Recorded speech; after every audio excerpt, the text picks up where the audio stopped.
Hi, it's Michael McGinnis. This is segment 2 of our podcast on consciousness.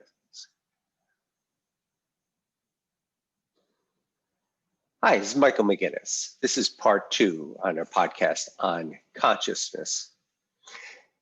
If you recall, in our first segment, we spoke about consciousness as a tool to help one learn how to get into the now, to become fully conscious of self and aware of your surroundings and self. For example, how are you feeling at this moment, at this time? In particular, this is helpful to stop and get a read on what is really going on with self, particularly in tense or stressful moments where we are prone to react. It is about learning to be proactive versus reactive. For most of us, our actions are largely reactive. Someone pushes our button, does something to us, or we observe something happening and we react. These are largely driven by past experiences and the beliefs, biases, perceptions we formed as a result of these experiences that are then programmed into our subconscious. We experience a similar situation and we repeatedly react in consistent ways, forming these behavioral patterns. Consciousness is learning how to become aware of your present self in order to become self-aware, and then to use this self-awareness to make healthier and happier choices. If you have experimented with meditation, yoga, or some other method to help quiet the mind, you know how challenging this can be. Compound this with a stressful situation, and we are prone to react. This would be like trying to stop a speeding train within only a few feet. Our mind is accustomed to racing with our thoughts, fears, creating the continual fight or flight response, particularly when we experience stressful situations. Imagine, however, that you are able to learn to deal with these racing thoughts with an ounce of conscious thought, that you are reacting to a situation, but with the realization that at that moment, you have a choice to how you can respond. Over time, as you develop this technique, you find yourself more in control and not as prone to react negatively and able to make healthier choices.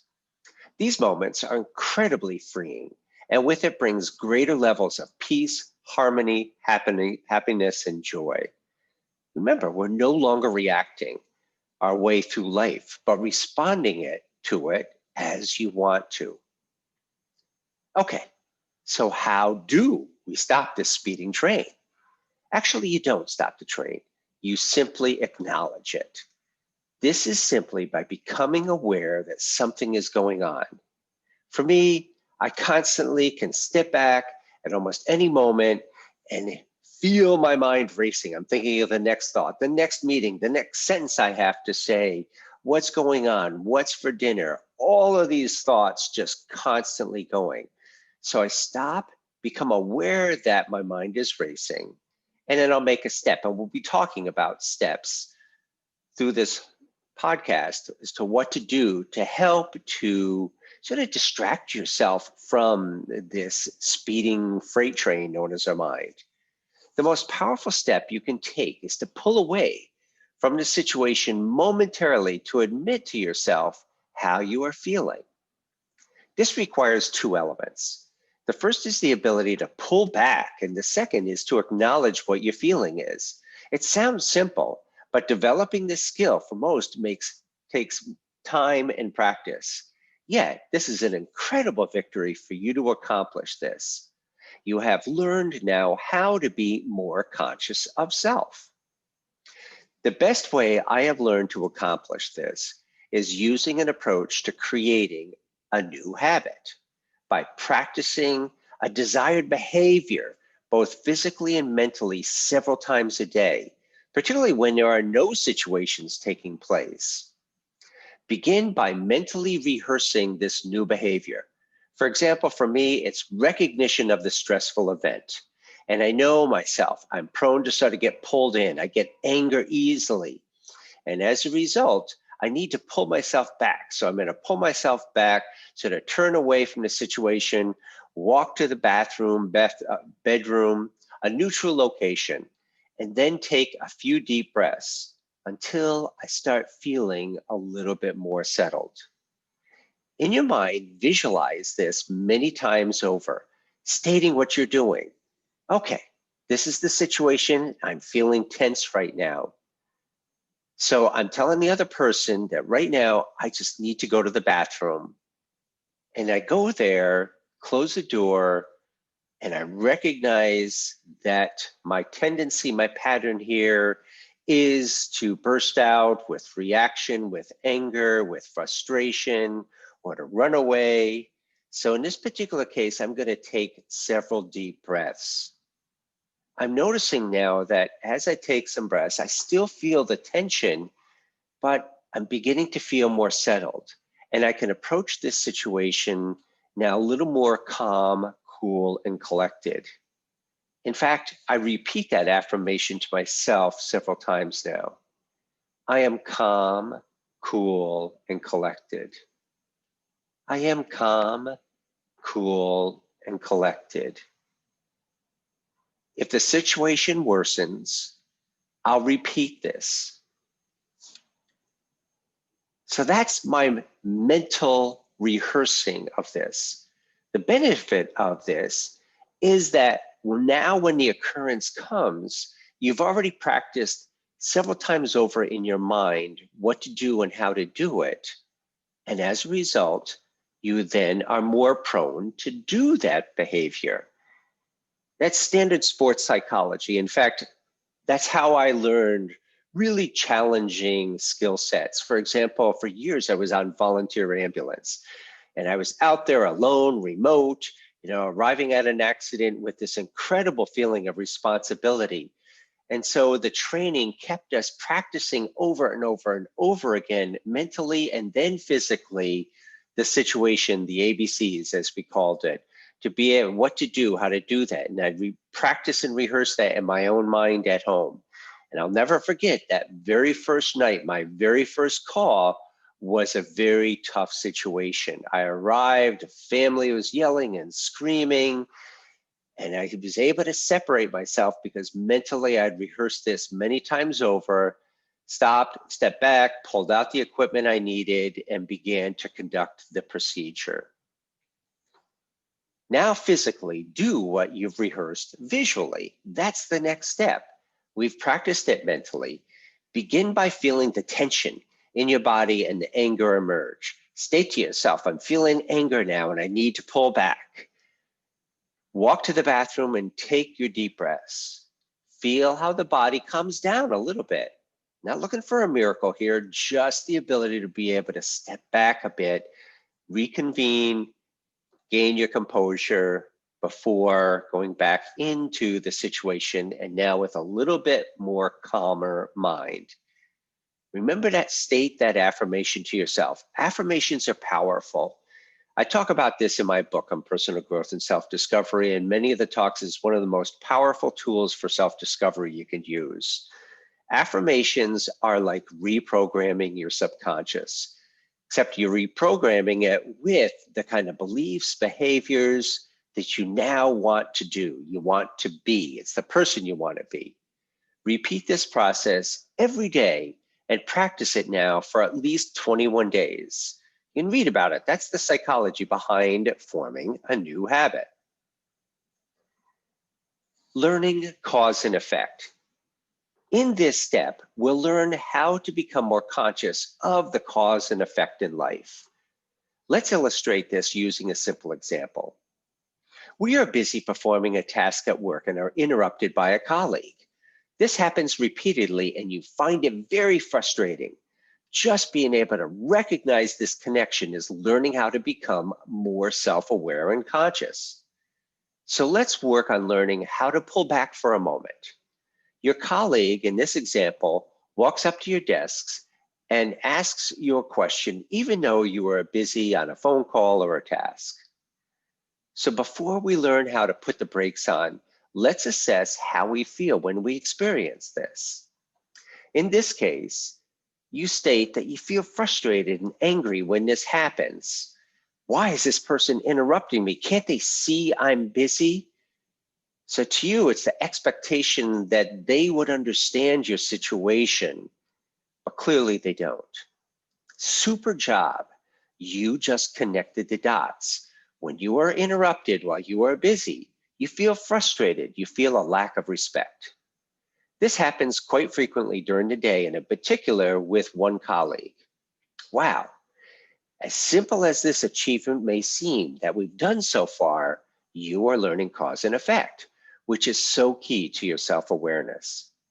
You continue by stating that when this situation occurs, you usually stop everything you are doing and answer their question, yet feel incredibly frustrated, but yet hold that inside. The more this occurs, the more frustrated you feel, which results in taking longer to complete your tasks and results in leaving work that day very frustrated. Incredible. A connection has been made about how your colleagues' behavior interrupting you results in a feeling of frustration, your response, which over time interferes with your work and leaving work highly frustrated, the consequence. Cause and effect done. Now we need to resolve our situation. The tool we use here is basic, simple problem solving. Problem solving allows us to focus on the situation from a rational mind, not an emotional mind. While we're in our emotion, it's very difficult to rationally think through a situation. Problem solving will require and help to put us into that rational mindset. Question: what benefit would you experience if you did not get so frustrated all of the time with these interruptions? Chances are, if I asked you this question, your first response would have to do with the other person interrupting you. And why aren't they changing their behaviors? Why are they not changing instead of causing the reaction? However, that's putting the expectation on somebody else to be changing the behavior. Remember, they're not in control of you. Only you can control your reaction. That's the power. When we understand it, develop that awareness, and put it into our life, people no longer push our buttons anymore. Well, they may, but we don't react. Later, we can investigate how to influence the other person, right? I mean, in this particular case, there'd probably be some rational ways to step back, explain to them your situation, to find different ways for them to ask the questions, maybe other people to ask it to, so on and so forth. But for sake of this example, the focus here is, remember, is on us, on being able to control what we can control, and that's our response and our reaction. So how would you feel then if you did not get so frustrated? Well, your response by now is good, a lot better, great, actually. I'd be able to get back and keep my focus on work. I wouldn't be feeling so frustrated. Yes, great. So there's a benefit to this. So this is in our control. So let's tackle this. The key first is realizing that we're no longer going to play victim and blame this on the other people, and in essence, continually get frustrated as long as we're a victim and blaming it on the others. If we want to stop this cycle, this pattern, we now have to take control of our response, our reaction, smooth that out, get to that better place, and enjoy a much greater peace, joy, and satisfaction in your work environment or wherever you are. Now let's develop a response plan. First, you can anticipate that you'll be interrupted several times today, right? That's what's been happening. So likely that's going to happen today. A realistic expectation based on what has been happening. At this point, as I mentioned, we're going to focus on ourselves only. Very often in life, we do not have any control over others, but we do over our own response. So that becomes our focus. Once you learn how to manage your response, we can consider options to dealing with this situation better and with the others. Let us now consciously look at this situation and plan a healthier response. We'll use basic problem-solving technique to understand the problem and the cause. Cause and effect, once again. Why is this person constantly asking you questions? Well, you respond that they're new in your department. And so I follow up and ask, have they been trained? Yes, they received basic training on the first day. So I respond, so if they were trained, why are they asking you questions? You respond, well, there's a lot to learn in this department. So why do they come to you with the questions I ask? Well, because I've been there the longest. I step back. So would you be doing the same thing if you were new to this department? Your response is, yes, that's how I learned the job. Okay. So what can help this person to learn the steps versus having to ask questions all of the time? Well, you respond, they need more training. Something I have told our manager over and over again, because every time there's a new hire, the same situation happens. But nothing happens. So I pay this price whenever we bring in a new hire. The new hires then often quit because they are frustrated themselves, which starts the problem all over again and again. Wow. So we're seeing the cycle, we're seeing the pattern. So let's see again from our perspective how we can change ourselves and then maybe be in a position to help consider how we can maybe influence others in terms of changing the situation so this does not repeat. So there could have been many angles to the above problem solving. The point is that we step back from our pattern of feeling frustrated and rationally understood what's really going on. Why is it happening? Maybe there is nothing we can do to resolve the problem or training, but at least we can understand why this is happening, which does help to some degree. Often in life, we find ourselves in situations that are out of our control. So let's assume that that's the case here. The answer comes from profound examples such as Viktor Frankl, who, despite the horror around him as a Holocaust survivor, developed a will to live which kept him sane and alive. Around him, so many others gave in to the situation and died. Besides those, obviously, that went to the ovens and gassed or whatever happened there, unfortunately. But in his particular case, he was able to maintain himself, and it comes in a great quote that he shares. Everything can be taken from a man, let's say a person, but one thing, the last of the human freedoms, to choose one's attitude in any given set of circumstances, to choose one's own way.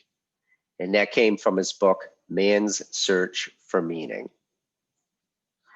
Related to the example we have been using, we now can examine our choices.